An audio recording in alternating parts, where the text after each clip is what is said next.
दिल्ली नगर निगम के 12 वार्डों पर हुए उपचुनाव के नतीजे अब सामने आने लगे हैं और लगभग हर सीट पर दिलचस्प मुकाबला देखने को मिला। कहीं बीजेपी ने अपना मजबूत प्रदर्शन दिखाया तो कहीं आम आदमी पार्टी ने अपनी पकड़ बनाए रखी और इस बीच कांग्रेस ने भी एक अहम सीट पर जीत दर्ज कर सबको चौंका दिया है। सबसे पहले बात करते हैं दिचाऊ कला वार्ड की, जहां पे बीजेपी की रेखा रानी ने शानदार जीत हासिल की।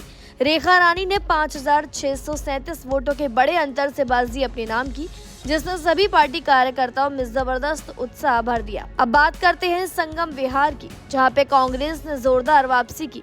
कांग्रेस उम्मीदवार सुरेश चौधरी को 12,766 वोट मिले, जबकि बीजेपी के सुब्रजीत गौतम 9,138 वोट के साथ दूसरे नंबर पर रहे।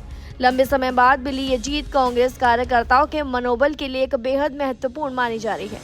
दक्षिणपुरी वार्ड में मुकाबला आप उम्मीदवार रामस्वरूप कनौजिया को 12,372 वोट मिले, जबकि बीजेपी की रोहिणी 10,110 वोटों के साथ दूसरे स्थान पर रही। ये जीत दक्षिणी दिल्ली में पार्टी के प्रति जनता के भरोसे की पुष्टि करती दिखी। वहीं चांदनी चौक और शालीमार बाग में बीजेपी ने अपनी जीत को बरकरार रखा। भाजपा उम्मीदवार सुमन गौर गुप्ता को 7,825 वोट मिले, जबकि आप उम्मीदवार हर्ष शर्मा को 6,643 वोट प्राप्त हुए। इतिहास और राजनीति दोनों मायनों में अहम इस क्षेत्र में बीजेपी की जीत पार्टी के लिए काफी मायने रखती है। इसके साथ ही द्वारका बी सीट पर भी बीजेपी की मनीषा देवी विजयी रही। अब बात करते हैं शालीमार बाग की, जहां पे बीजेपी का प्रदर्शन और भी दमदार रहा।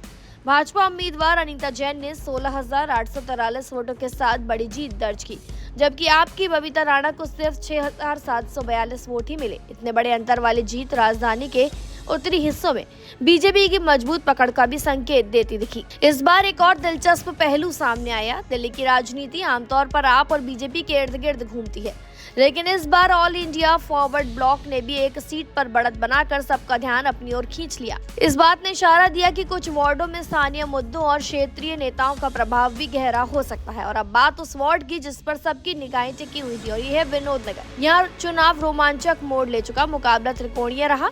बीजेपी से सरला चौधरी, आप से गीता रावत और स्वतंत्र छोटे दलों के कई प्रत्याशी मैदान में हैं। 36.47% मतदान के साथ वोटिंग औसत से कम रही। यही वजह रही कि नतीजे और भी दिलचस्प और अप्रत्याशित हो सकते हैं। ये सीट बीजेपी के लिए एमसीडी में अपनी स्थिति मजबूत करने का मौका है। वहीं आपके लिए दक्षिण और पूर्वी जोन में अपनी पकड़ बनाए रखने के लिए चुनौती है।